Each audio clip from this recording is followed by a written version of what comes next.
bakka haqti injire bakka dhugaan injire qaroomin injiru namni sammuun isaa gidiraan guutame qaroo ta'uu danda'u ofillee fayyadu biyyallee fayyadu ameet amanama wanni qaroomin kan argamu sammuu dhugaa sammuu qulqulluu keessaa qaroomin baa beekumsi mad bakka haqti injire bareedummaan injiru jaamna bakka haqti injiraan jagnummaan injiru jaan namni kan ofitti amantummaa qabaatu kan jagna ta'ee waan tokkotti xiyyeeffatee hojjetu kanii kaayoo dhaabbateefillee of kennuu danda'u sammuu qulqulluu fi bakka haqti jirtu ofitti amantummaan jirama eexamanama bakka haqti jirtu tokkummaan jira eexamanama kanaafuu tokkummaa kan arbisu maal wal amantii dhabuu wal sobuu wal shakkuu sammuun dharaan guutame dhugaa sin argu rakkina sin argu fala sin argu kanaaf bakka haqti injire bakka dhugaan injire qaroomin injiru namni sammuun isaa gidiraan guutame qaroo ta'uu danda'u. Hawaasni humna waloo cimsuuni baay'inaan oomishuun of jijjiiruu fi hojjechuu qaba jedhan pirezidaantiin mootummaa naannoo Oromiyaa Obbo Shimallis Abdiisaa. Pirezidaanti Shimallis gurmaa'insa caasaa gandaa godina Wallagga Bahaa guutuu gidda ganda ukkee daawwatan. Gabaasni kallalii girmaatii Muktaar Hajjiitu qindeesse. Jilli pirezidaantii mootummaa naannoo Oromiyaa Obbo Shimallis Abdiisaan durfamu godina Wallagga Bahaatti gurmaa'insa caasaa gandaa godina Wallagga Bahaa aanaa guutoo giddaa ganda baadiyyaa ukee daawwate.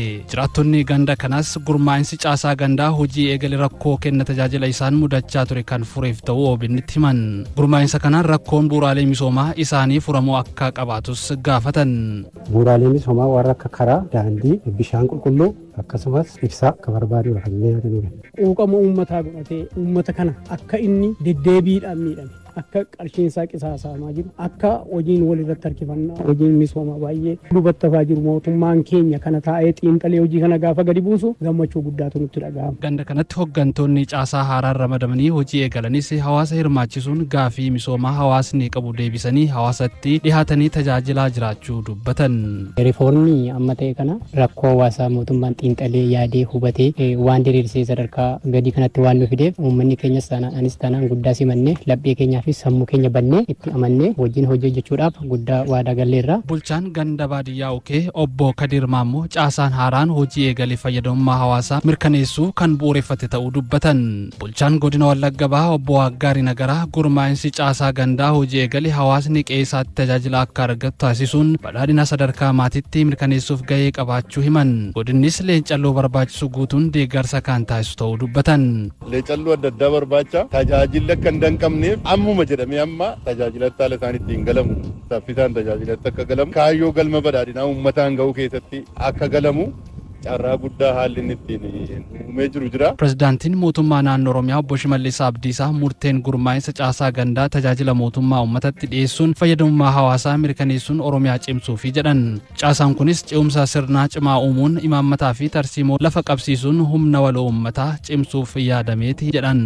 Caasaan kun kan ijaarameef Oromiyaa ijaaruuf. Oromiyaan hundee qixaan waan qabaachaan turre amma garuu hundee cimaan itti toramee jira jechuudha. Hundee cimaan itti torame kun immoo kan ijaarameef uummata keenya baadiyyaa keessa jiru ceesisuuf ce'umsa dinagdee, ce'umsa jireenyaa, ce'umsa jiruuf jireenyaa, ce'umsa mala jireenyaa, ce'umsa sirnaa cimaa ta'e fiduudhaan kan yaadamu. Mootummaan kana yaadeet kan gadi buusan jechuudha. So humna mootummaa, humna nama dhuunfaa, humna waloo sochoosuudhaan misooma akka fidaniif, ce'umsa akka fidaniif yaadamee kan caasaan kun akka gadi diriiru kan taasifameef jecha. Kanaaf hojii guddaadha. Hooggansi hawaasatti dhiyaatee jirus qixa sirnaan hawaasa tajaajiluu akka qaban himanii hawaasni carraa naannoo isaa jiru fayyadamuun oomishee of jijjiiruu qabas jedhan. Aadaa qusannoo hawaasaa cimuu akka qabaatus dhaaman. Rakkoolee bu'uuraalee misoomaa hawaasni qabu furuufis ni hojjetama jedhan Pirezidaanti Shimallis. Industirii fiduu irratti, hospitaala babal'isuu irratti, fayyaa irratti hojjechuu irratti, bu'uuraalee misoomaa babal'isuu irratti kan irratti mootummaan karoorsee irratti hojjeta. Namni qusachuu qaba. Kan hojjete irraa qusachuu. Kan qusatan irraa immoo investimentiitti ce'u. Lafa amma namni asitti ittiin taphatu kana isin investara taatanii maaliif hin qottan? Isin maaliif hin hojjettan? Mootummaan isiniif dhiyeessuudhaaf qophaa'aadha. Investimentii qonnaan bulaa kanaaf kan mootummaan jalqabe. Kanaafuu sirriitti jabaatanii akka hojjettan asumaan imaanaa isiniin jechuun barbaada.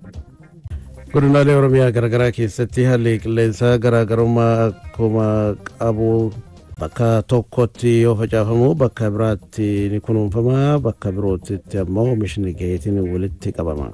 Adeemsa hojii oomisha kamiyyuu keessatti qonnaan bultoonni fi of eeggannoo barbaachisu gochuudhaanii saasama jalaa midhaan isaanii hambisuulleen kanumaaf gorfama. Ajandaa kennanis hojii misooma milkeessuu fi xiyyeeffannoo kennameetiin hojjetamaa jiru irratti xiyyeeffanneerra. Hoogganaa itti aanaa biiroo qonna Oromiyaa Obbo Bariisoo Fayyisaa Ukaashaa Damtuu bilbileetiin dubbisee itti dhiyaadha. dursa ulfaadha isin jedha. Tolemee akka naannoo Oromiyaatti yeroo ammaa kana haalli waliigalaa oomisha qonnaa maalirra jiramee kanarraa eegallu. Sochii waliigalaa olaallu kan bakkeen midhaan asheete jira, bakkeen ganaa amma beelee jira, bakkeen immoo facaasa irra jira jechaadha qophii lafaas dabalatee ture. Amala garagaraa waan qabaatu amala sanaan ilaalcha bara kana kan jiru garaa garatti fooyya'aa dhufe tokkoffaa qonnaan bulaan suuqannaa tattafachaa dhufe lammaffaa qonni kun dinagdee ta'uusaa sirriitti hubachaa jira waan ta'eef fayyadamuu sirriitti argamsiifachaa waan dhufeef xiyyeeffannaa addaa ta'een kunuunfataa faana hojjetachaa jira. Bakka ga'uu qabnu akka silaa karoorsinee barbaadutti ga'ullee baanne sochiin jiru garuu baay'ee abdiin namaa kennuu fi fooyyee bara baraan akkasumas dabalaatu jabaan itti deemaa jira jechuudha. Mee keessattuu akkuma amma kaastanii haala qilleensa garaagaraa qabdi naannoon Oromiyaa bakka tokkotti qotanii bakka tokkotti facaasu kun immoo kunuunsatiin jira. Keessattuu bakka kunuunsi godhamaa jiru kana ol qabatee akkaataa qonnaan bulaan kunuunsa maal hojjechaa jira akka waliigalaatti. Kunuunsa keessatti qabamaa bakka immoo bishaan baay'ee iddoo ciisee bakkee kan qatu jiraate immoo isaallee itti darsuuf qaama kunuunsa midhaan jennee qabannu irratti amma haala gaariidhaan kan jiru nuti qophii gaatu godhamee keemikaalonni bal'inaan dhiyaachaa ture waasoo dammaqfamee harkaan isa kan kunuunfatu elbiisa irratti hordoffee gaggeessuu dhibee hordoffee gaggeessu boonee amma bakka odeeffannoo argannaan amaloota isaa waan adda baasee beekuu fi haasaa sadarkaadhaan jiruuf odeeffannoo kennuu kan ogeessu sadarkaadhaan jiruu fi ogeessus immoo keemikaalonni dhaabbachuu qabu kan akka dhibee gandibiisa kana dafee dhaqqabsiisa baay'ee gaariidha ammamaayyuu kan yeroo akkasii baay'ee dhibee waagii baalaa yookaan waagii keelloo jennuun kana isa barataa baay'inaan to'achuu danda'amee jira duursa irratti biifachaa ture lammaffaas eegat ture sadaffaas yeroo kunuunsa aramaa kunuunsu maasii irratti kunuunsa bakkee bultii argatu waan ta'eef iddoo bultiin arganne immoo achi ga'ee midhaan hin miidhu kanaan bisuu danda'amee jira Arsii lixaa keessatti aanaalee lamaan tokko keessatti dhibeen gaarii waan jennuun jirti ishiin mul'atteerti sana immoo keemikaala duursas biifanii jiru sadarkaa inni itti biifama qabutti amma biifa jiru waan ta'eef olmoost to'annaa jalaa waan ba'ee muti kana jechuun immoo hordoffii cimaa akka barbaadu kaasuudhaaf odeeffannoo kanatti kan kennaa jiru jaarraan godhisaaf fayyada baay'ee faana bu'uu barbaachisaa yeroo akkanaa kana midhaan amma sadarkaa annannaa'utti deemaa yeroo annannaa'ummoo humna argatu humna dhaba ofirraa dhooguu danda'u dhibee kanaaf hidhatanii itti biifuu hordofuun xiyyeeffannaa keenya ta'ee hordofamaa jira jechuudha. Bakkeewwan yeroo ammaa kana qotaatiin jira immoo facaasa irra jiran fa'aa galteewwan qonnaatiin wal qabatu yaalli dhiyeessuu maal fakkaata gama kanaan? Isa irratti baay'ee rakkoon xaa'oon bal'inaan barbaadamu bara kana naftis dabalaa deemee namni qonna arfaasallee kaasii deebisee qotee jira amma keessumattuu baalee bahaa fi gujii lamaan fi boraa lamaan yeroo kana facaasaa kan qabani garee fi jira xaa'oon amma godinaalee shanan kana irrattis xaa'oonis ni jira keemikaalonni sanyiinis waan kana jiraniif akka rakkoo addaatti waan ilaallee jiru manaalabaat reeshuudhaan gaafa laallu xaa'oon keemikaala ammas ga'amuti koof tokko ta'uu qaba ture tokkoof tokkoon ga'uudhaaf lakkoon olii galadii nagdee biyya supermaarkeetii biraata waan ta'eef kompoostii kan dibeeksisanii dhaabbaarni kompoostii kan akka fayyadaman goonee jirra karaa sanaan bakka buusuun danda'ameera garuu walii galataa olaatti moojuu fooyyee qabaatti fayyadaman irratti baay'ee dabalaa dhufe qonnaan bulaan tokko fudhatan gaafii ture ammoo xaa'oo bal'inaa fudhatee itti fayyadamaa gara hanqisuutti deemaa jira waan ta'eef baay'ee rakkoo addaa qabu garuu abdii waan namaa kennuu agarra. Akka waliigalaatti guddina gama qonnaan argamaa jiru kanaaf kaa'umsi lafa kanaan dura qotamaatiin turre misoomaaf oolchuun immoo akkasumas oomishtummaa guddisuun immoo maaliin iccitiin isaa oomishni qonnaa haala kanaan waggaa guutuu hojjetamuun isaa maaliin jettame? Qophaa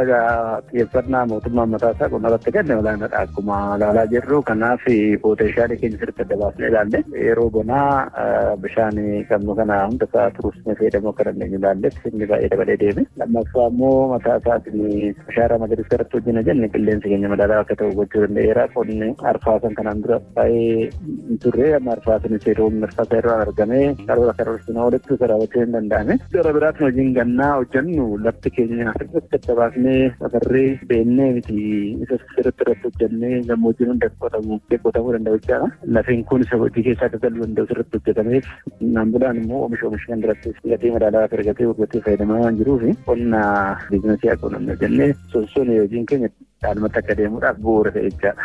Oomisha midhaanii bara kanaa wanta adda godhu jira baroota darbaniirra. Eeyyeen baay'ee tokkoffaa qophii gahaadhaan godhamee dhiyeessiin callaa guddistuu keenyas daran dabalee dhufee kunuunsi isaa baay'eedha kan qonnaan bulaan faana bu'ee sirriitti kunuunsa ture deeggarsu keessaa sirriitti cimaadha bakki kan jiru waan ta'eef keessattuu immoo oomishtummaadha kan dabaluu danda'uu qabna jenneeti bara kan hojjenne inni kun adda godhaa karoorri keenya jira karoora san milkeessuu danda'us immoo raawun isaa amma maasirratti mul'atu isa agarsiisaa jechaadha. Iddoowwan facaasaan jirutti facaasata akkasumas bakka kunuunsitti qonnaan bulaan maal gochuu qaba jettan? Egaa ka amala qilleensa isaatiin qonnaan bulaan ooyiruu sarara fagaachuun qabu. Daldalaan tokko mana suuqii isaa banatee akkuma gabaasaa yookaan maamila isaa eeggatee isaatti gurguratu jiruu fi jireenya isaa guyyaa guyyaa ta'e hojjetu sittis qonnaan bulaan jireenya isaa guyyaa guyyaa ta'an ta'eef ooyiruu isaa keessa fagaachuun qabu jechaadha. Ofirra faana bu'uu qaba amala isaatiin warri amma facaasaa jiru facaasaa cimsee qaba warri kunuunsaa sadarkaa kana kunuunsaa dhimmu qabani warri immoo sadarkaanuma fuuldura taa'eetti deemusaa madhaaf hanga irratti deemuu hin qabaniif ooyiruu isaarra jiru jireenya isaa fagaachuun qabu hanga hojjetan bu'aa argatanii akka bu'aa argatan immoo yoo abdii horatanii bitaa baratti deeman ta'e sagantaa keessatti qabachuu qaban jedha. Yaada bal'aan hojjetaniif ulfaadha isin jedhu. Galatoomaa.